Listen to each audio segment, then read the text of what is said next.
7:43 p.m. The sound of the door slamming shut makes him turn around in panic. In front of him stands Oikawa with his eyes wide open, aware of the mistake he has just made.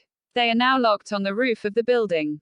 "Are you an idiot?" is the first thing Atsumu can think to say, full of anger. This was the last thing he needed to close the day. It wasn't just enough to lose the game against Brazil, nor was the merciless looks from Sakusa or the heartbroken tears from Bokuto and Hinata. "Excuse me. What the hell is wrong with you with that attitude? Surprise has been replaced by spite. You left us locked up on the rooftop. And you expect me to be fine? That I'll talk to you super calm. It's a little unfair to take your frustration out on a guy with whom you've barely crossed a few words in your entire life. If he recognizes him, it's because he's heard about him from Iwaizumi or in court when Japan has faced Argentina. God, what is it with these guys? They lose one game and crumble. Anyone would think Japan's monster volleyball generation would have something better to offer. They both fall silent after that. Atsumu, for his part, has been both shocked and irritated. This was the straw that was missing from the cup to overflow. He watches Oikawa stick his back against the wall next to the door and slide down to sit on the floor. "What? Do I have something on my face? Stop looking, you perv." Atsumu looks away, grumbling, thinking of something hurtful to say. 8:30 p.m. You never made it to nationals. At first it's almost a whisper. What you heard? He responds, shouting. You never made it to nationals. That's why I barely even know who you are. Atsumu feels pleased with himself when he sees the expression on Oikawa's face. It goes from surprised to pissed off, running through other shades of emotions that Atsumu frankly doesn't care much about. You're such a jerk. What? You don't have anything witty left to say? Atsumu begins, this time smiling with his trademark laugh. Oikawa puffs out his cheeks in a pout and looks away indignantly. Well, we're even now, thinks Atsumu, while keeping a mental tally, because oh god, he's not going to be beaten by anyone. Not even by the setter whose team won against Brazil. 9:12 p.m. Atsumu looks at his watch impatiently. He feels stupid for leaving his cell phone in the hotel room. His intention had been to get drunk and forget about this crappy day, so he put his cell phone away so he wouldn't lose it. However, in the middle of the party, he felt so listless that he didn't feel like drinking. Just when he came out of the bathroom, Sakusa was entering. They saw each other's eyes for a moment, and when Atsumu tried to say something, Sakusa just ignored him and entered the bathroom, taking special care not to touch his shoulder. Things between the two of them have not been good. Not since Atsumu, in the middle of an outing between friends, let out that he was in love with Sakusa. Everyone's face was a poem, especially Sakusa's, who not only has been avoiding him like illness, but also has been especially cruel with his attitude the times that by obligation they have to be in the same room.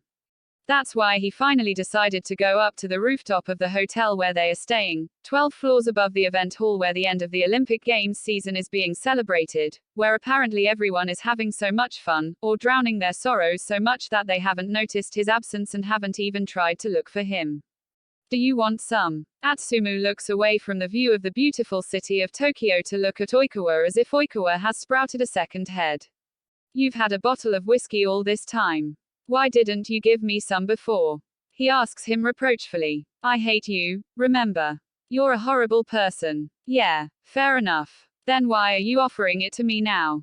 Atsumu asks distrustfully. Oikawa shrugs his shoulders. I spit on it. That's also fair. Atsumu breaks away from the little wall where he was leaning to look out over the city and sits down next to Oikawa.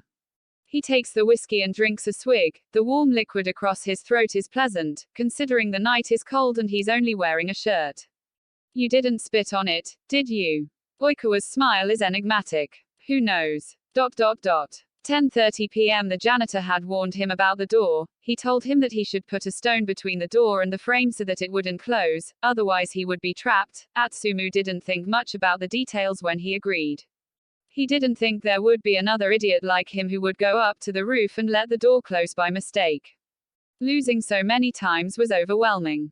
Oikawa tells him, getting more and more sincere with each gulp of whiskey. But I wouldn't change anything about my past. It helped shape me into the person I am now, and I frankly love my life.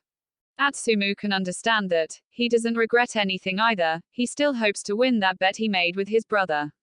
Maybe the only thing that hurt me was that I let the relationship between Iwa-chan and I be lost over time. Iwa-chan. You mean Iwaizumi Hajime? The same. You two were a thing. Wow. Oikawa frowns. I don't know what's so hard to believe.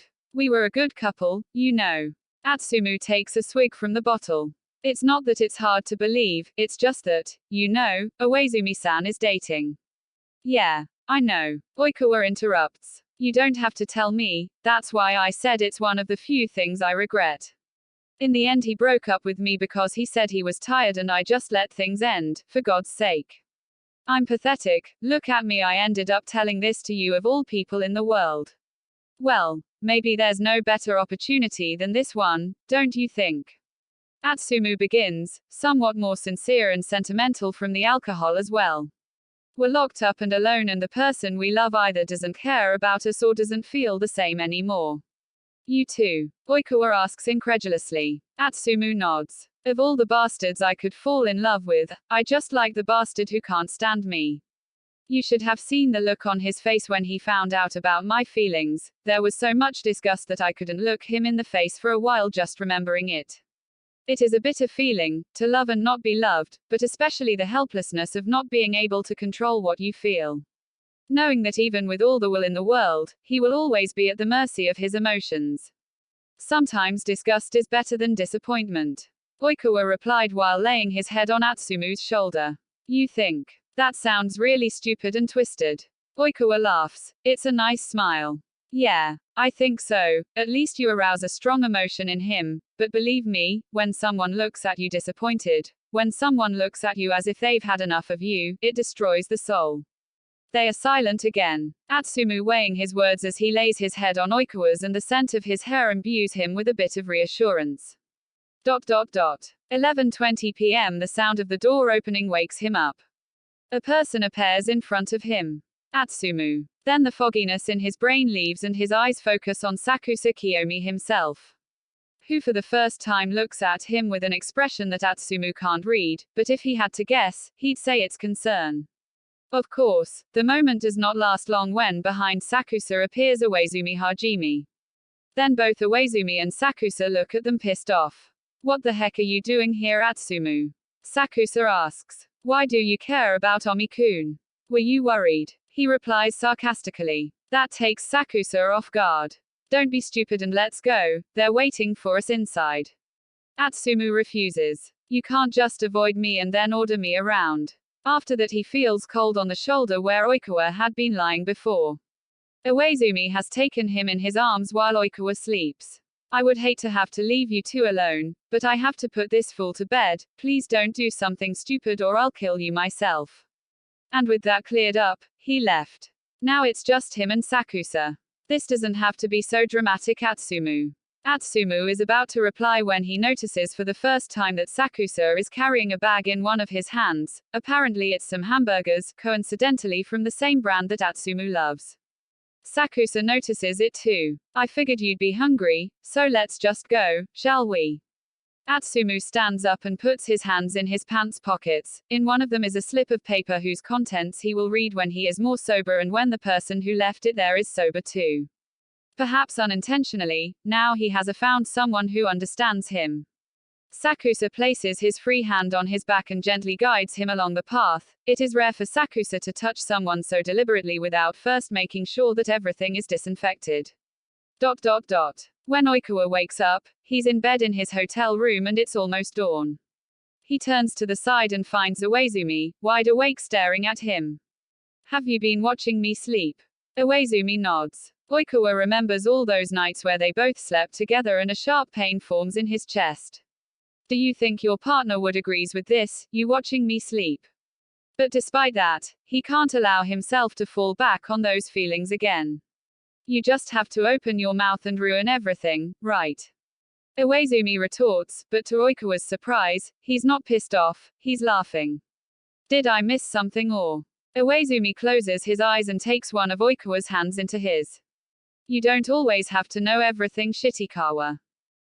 Thank you all for watching the video, I hope you enjoy it a lot. If you liked it please subscribe, share and like it. That inspires me to continue. If you have recommendations or topics for next videos, you can leave them in the comment section. I would also like to read your opinion about my videos. I hope you are okay. See you in another video.